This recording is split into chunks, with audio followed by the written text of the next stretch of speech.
नमस्कार. आता आपण पाहत आहोत गणेश पुराण अध्याय 81 ते 90.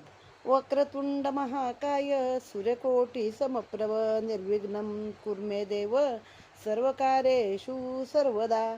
आता एक गणेश पंचरत्नम नावाचं स्तोत्र आहे. आद्यशंकराचार्यांनी ते केलेलं आहे. त्यातलं एक एक कडवं आपण दरपोथीच्या वेळी पाहत आहोत. बुधाकरात् मोदकं सदा विमुक्तिसाधकं कलाधरा वसंतकं विलासी लोकरक्षकं अनायकैकनायकं विनाशिते भदैत्यकं नताशुभाशुनाशकं नमामि तं विनायकम् अकिंचनार्तिमज्जनं चिरन्तनोक्तिभाजनं पुरारी पूर्वनंदनं सुरारी गर्वचर्वणं प्रपंचनाशभीषणं धनञ्जयादिभूषणं कपोलदानवारणं भजे पुराणवारणं तथाशुभाशुनाशकं नमामि तं विनायकं नमामि तं विनायकं. आता मागच्या अध्यायामध्ये गजाननाने पार्वतीला वर दिला की मी तुझ्या पोटी जन्माला येणार आहे, किंवा जी काही एक विश्वाची मत शक्ती आहे असा तो परमात्मा तुझ्या पोटी येईल. आता अध्याय 81 आहे पार्वतीला पुत्राची प्राप्ती. गजाननाकडून वर मिळाल्याने संतुष्ट झालेल्या पार्वतीला एकदा भाद्रपद शुद्ध चतुर्थीच्या दिवशी गजाननाची मृत्तिकेची मूर्ती करून तिने त्याचे यथाविधी पूजन केले. म्हणून आपण भाद्रपद महिन्यामध्ये जो चतुर्थीला गणपती आणतो त्याचं कारण एक अवतार त्या दिवशी त्याने धारण केलेला आहे. इतक्यात ती मूर्ती सजीव होऊन पार्वती पुढे उभी राहिली आणि तिला म्हणाली, पार्वती, तू ज्याचे व्रत केलेले आहेस, तो अहोरात्र चिंतन केलेले आहेस, तो सर्व गुणाचा ईश परमपुरुष असा परमात्मा मी तुझ्या पुढे अवतीर्ण झालो आहे. सिंधू दैत्याच्या वधासाठी मी अवतार घेतलेला आहे. इतके बोलून गजाननाने बालरूप धारण केले आणि तो रडू लागला. तेव्हा पार्वतीला पाना फुटला आणि तिने त्या बालकाला उचलून दुग्धपान करविलेले आहे. अध्याय पुढचा 82 आहे. मुलाचे नाव गणेश ठेविले. श्री गणेशाय नमः. पार्वतीस पुत्रप्राप्ती झाली हे ऐकून शंकराला मोठा आनंद झाला. त्यांनी मोठा सोहळा केला. ऋषींना बोलावून त्या बालकाचे जातकर्मादी विधी केले. ज्योतिषांनी त्याची कुंडली करून भविष्य वर्तवून भाद्र शुद्ध चतुर्थी सोमवार स्वाती नक्षत्र, मग आपण गणपतीचा मंगळवार म्हणतो, पण बघा इकडे काही ठिकाणी सोमवार काही ठिकाणी बुधवार पण मानला जातो. नॉर्थमध्ये किंवा राजस्थानमध्ये वगैरे ते लोक बुधवार मानतात. हा जन्माला कधी आला आहे? चतुर्थीला, सोमवार आहे त्या दिवशी आलेला आहे. स्वाती नक्षत्र, सिंह लग्न, 5 ग्रह शुभ, अशा शुभ वेळी या बालकाचा जन्म झाल्याने हा पुत्र पराक्रमी होईल असे त्याचे जन्मफल त्यांनी सांगितले. नंतर देवाने त्या बालकाचे गणेश असे नाव ठेवले. कार्यारंभी गणेश नावाचे स्मरण करील त्याचे कार्य निर्विघ्नपणे पार पडेल असा आशीर्वाद गणेश या नावात शंकराने दिलेला आहे. म्हणून आपण प्रत्येक कार्याला गणेश पूजन करतो, किंवा प्रत्येक ग्रंथ वाचनाच्या आधी देखील श्री गणेशाय नमः म्हणजे त्या गणपतीला नमन असो असं म्हणतो. किंवा जेव्हा हे कोणी पण ग्रंथ तयार करतात ना, तर त्या प्रारंभी बघा गणपतीचं नाव घेतात, सरस्वतीचं, मग सगळ्या गुरुजनांचं, आणि मग इतर दैवतांना नमस्कार करून आपल्या ग्रंथाला आरंभ करतात. नंतर सर्व ऋषी आपापल्या आश्रमात आले. गजाननाने पार्वतीचे इथे अवतार घेतल्यावर सिंधू राजाच्या गंडकी नगरात आकाशवाणी झाली. हे सिंधू, तुला ठार करण्यास गजाननाने शंकराकडे जन्म घेतला आहे. ती आकाशवाणी ऐकून आपल्या शत्रूचा आत्ताच वध करून टाकावा या हेतूने सिंधू राजाने बलाढ्य अशा राक्षसांना मेरू पर्वतावर जेथे शंकर राहत होते त्या आश्रमात गजाननाचा वध करण्यास पाठविले आहे. येथे अध्याय समाप्त. ओम गम गणपतये नमः. पुढील अध्याय 83 बालगणेशाचा पराक्रम. श्री गणेशायन महा. आपणास नातू झाला आहे हे ऐकून हिमालयास आनंद झाला. तो आपली लेक पार्वती हिला भेटण्यासाठी मेरू पर्वतावर आला. तेथे त्रिसंध्य आश्रमात आल्यावर त्याने गणेशाला सुवर्ण अलंकार लेवविले. म्हणजे त्याला अनेक सोन्याचे अलंकार, आपल्याकडं कसं नातवाला काही ना काही घेऊन जायची पद्धत आहे, तसंच हिमालय पण आपल्या नातवासाठी घेऊन आला आणि त्याचे नाव हेरंब ठेवले. पुढे एकदा बालगणेश अंगणात बागडत असताना आकाशात उडत असलेल्या गृध्र पक्षाने त्याच्यावर झडप घातली आणि त्याला आकाशात नेले. तेव्हा त्या पक्षाची चोच आपल्या दोन्ही हातांनी घट्ट आवळून धरली. त्यामुळे त्या पक्षाचा श्वास कोंडला गेला आणि तो क्षणार्धात मरून जमिनीवर येऊन पडला. त्या पक्षाबरोबरच तो बालक देखील एवढ्या उंचावरून पडून सुद्धा त्याला मुळीच इजा झाली नाही आणि तो त्या विशाल पक्षाच्या छातीवरती क्रीडा करू लागलेला आहे. ओम गम गणपतये नमः. अध्याय 84 गजाननाच्या बाललीला. श्री गणेशाय नमः. एके दिवशी पार्वतीने गणेशाला पाळण्यात निजविले असता क्षेम आणि कुशल या नावाचे 2 दैत्य त्यास ठार मारण्यास उंदराच्या रूपाने भांडत त्याच्या पाळण्यात आले. नाव काय बघा, क्षेम आणि कुशल, आणि आलेत कशाला तर मारायला आलेत. ते गणेशाचा चावा घेऊ लागले. तेव्हा गणेशाने त्यांच्यावर आपल्या हाताच्या बुक्क्याने प्रहार करून त्यांचा प्राण घेतला आणि 2 महाभयंकर राक्षसांची प्रेते तिथे दिसू लागली. अशाच एका दुपारच्या वेळी पार्वती गणेशाला आपल्या पुढ्यात घेऊन निजली असता क्रूर नावाच्या राक्षसाने मांजराचे रूप घेऊन गणेशाची मानगुटी धरली. तेव्हा त्याने आपले पाय झाडून त्याचा प्राण घेतला. गणेश एकदा 4 महिन्याचा झाला असता पार्वतीने आपल्या येथे हळदी कुंकवाचा मोठा समारंभ केला. माणसासारख्या देवांमध्ये पण हे सगळे कार्यक्रम वगैरे आहेत. त्यावेळी बालसूर नावाचा राक्षस बालरूप घेऊन त्या गणेशाजवळ आला आणि त्याच्या टाळूवरती लत्ता प्रहार करू लागला. गणेशाने त्या बालसुराचा गळा दाबून प्राण घेतला. तेव्हा त्याचे विक्राळ असे रूप प्रगट झालेले आहे. आता किती झाले?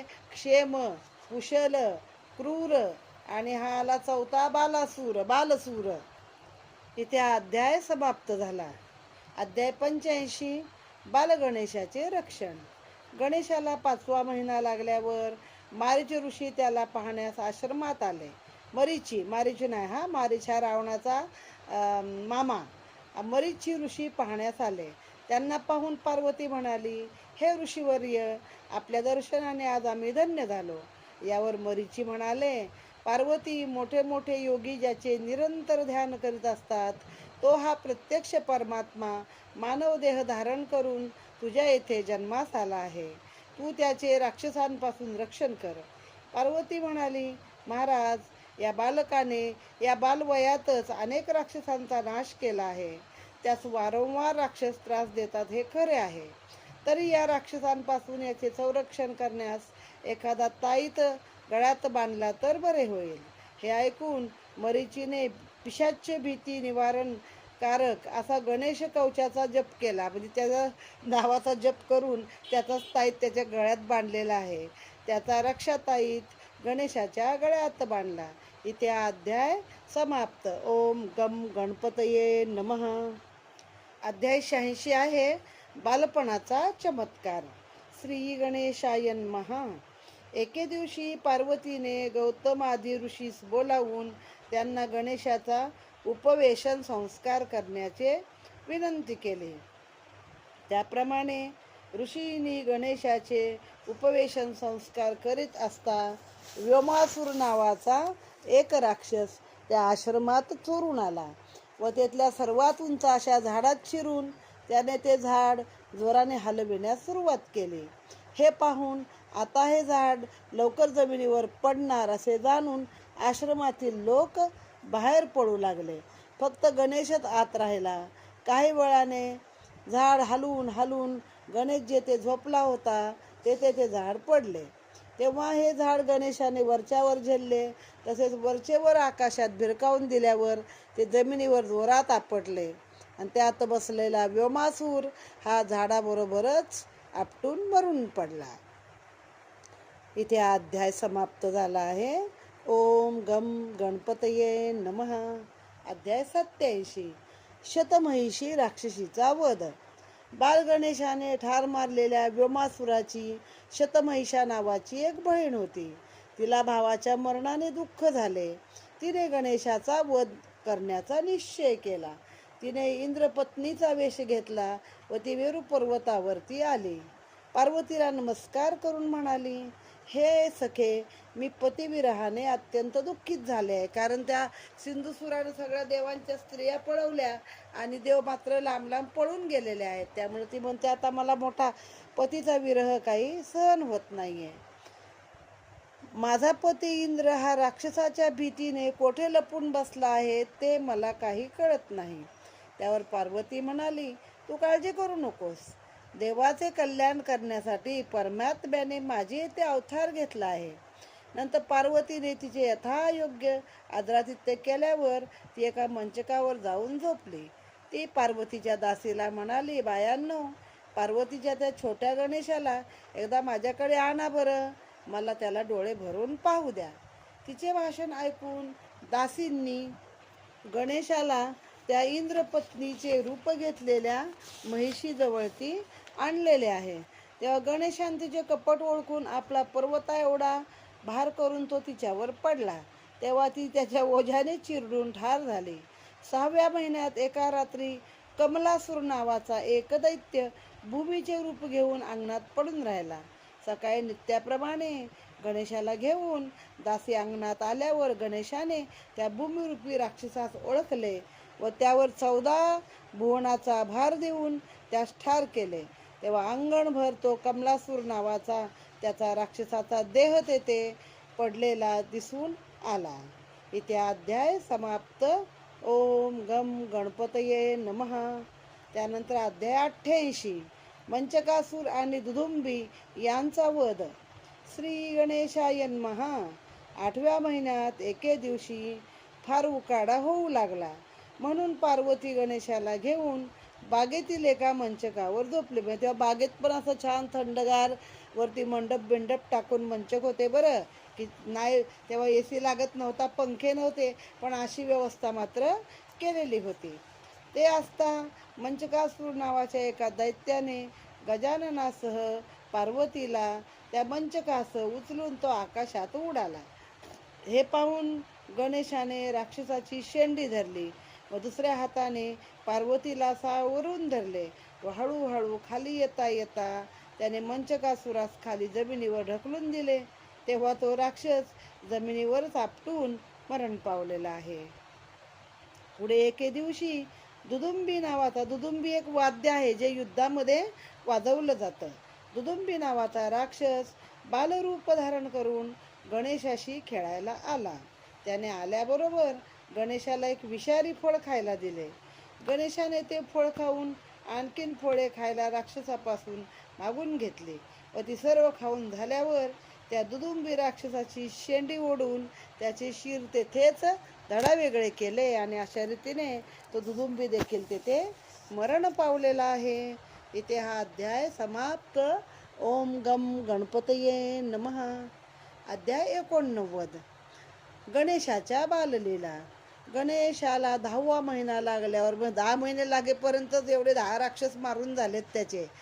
गणेशाला 10वा महिना लागल्यावर अजगर, आता हे नावाप्रमाणेच ते त्यांची रूपं असतात, अजगर नावाचा एक राक्षस आपला जबडा पसरून गणेशाला गिळायला गेला. तेव्हा गणेशाने त्याच्या तोंडातून पोटामध्ये प्रवेश केला आणि राक्षसाचे पोट फाडून तो बाहेर आला. पुढे 11वा महिना लागल्यावर अनेक लीला केल्या. कोणी त्याचा मुका घेतल्यास उलट मुका घेणाऱ्याचा मुका त्याने घ्यावा. मातेचे स्तनपान करता करता शेजारी बसलेल्या कोणा स्त्रीच्या पदरात शिरावे आणि तिला पिऊ लागावे. अशा प्रकारच्या अनेक बालक्रीडा करता करता एके दिवशी शलभासूर नावाचा, शलभ म्हणजे खरं काय, टोळ, ज्याला आपण तो घोडा म्हणतो किंवा चतुर म्हणतो, किंवा चतुर नाही ॲक्च्युली टोळ असतो, नावाचा दैत्य टोळाचे रूप घेऊन उडत उडत आश्रमात आला. हे पाहून गणेश त्याला धरायला धावला. त्याच्या मागे धावू लागला. काही वेळात त्यांच्या टोळास धरले. तेव्हा तो राक्षस त्याच्या बोटाला चावा घेऊ लागला. मग गणेशाने त्या टोळाचे पंख उपटले आणि त्या जमिनीवर जोरात आपटले. त्यावेळी तो टोळ मरण पावला आणि शलभासुराचा प्रचंड देह तेथे पडलेला आहे. इथे अध्याय समाप्त. ओम गम गणपतये नमः. आता अध्याय 90 आहे. 2 राक्षसांचा शेवट. गणेशाला 12वा महिना लागला तेव्हा पार्वतीने त्याच्या पायात सुवर्णाचे चाळ बांधले. त्याला उभे करून ती नाचवू लागली. ते पाहून शंकरालाही आपण नाचावे अशी इच्छा झाली. शंकर तर तांडव नृत्य करण्यात प्रसिद्ध. ते पाहून शंकर नाचू लागला. त्याबरोबर सगळे शिवगण आणि इतर यक्ष, किन्नर, गंधर्व हे देखील गणेशाभोवती फेर धरून नाचू लागले आहे. बराच वेळ नृत्य केल्यावरती पार्वतीने गणेशाला उचलून आपल्या मांडीवर घेतले. ते आगड बम बम बम बम नाचे महादेव. ब्रह्मा नाचे, विष्णू नाचे, नाचे सबदेव. पार्वती नाचे, गणपती नाचे, नाचे महादेव. बाकड बम बम. असं ते वर्णन आहे की सगळे देव तिथं गणेशाबरोबर ती नृत्य करून नाचलेले आहेत. मग आता तो नृत्य करून दमला असं वाटलं म्हणून आईने त्याला उचललं आणि आपल्या मांडीवरती आडवं घेतलेलं आहे. तेव्हा तो फारच जड झाला. मग तू इतका जड कसा झालास असे तिने गणेशाला विचारले. मग त्याने आपले पाय झाडीत तो उठला. तेव्हा त्याच्या चाळातून व्यमासूर नावाचा दैत्य वर आकाशात फेकला गेला. म्हणजे तो नृत्य करत असताना हा व्यमासूर त्याच्या चाळामध्ये येऊन लपलेला होता. त्यामुळे तो एवढा जड लागत होता.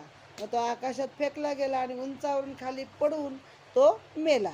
एके दिवशी गणेश आपल्या सवंगड्यांबरोबर कुस्त्या खेळत असताना देखील मेषासूर नावाचा एक राक्षस आला.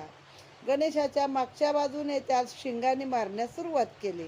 इतक्यात गणेशाने बाजूस येऊन त्या मेषासुराच्या पाठीवर, मेष म्हणजे काय, मेंढा किंवा येडका, मेषासुराच्या पाठीवर उडी मारून गणेश त्यावर बसला आणि नंतर खाली उतरून त्याची दोन्ही शिंगे धरून त्यास गरगरा फिरवून जमिनीवर आपटले.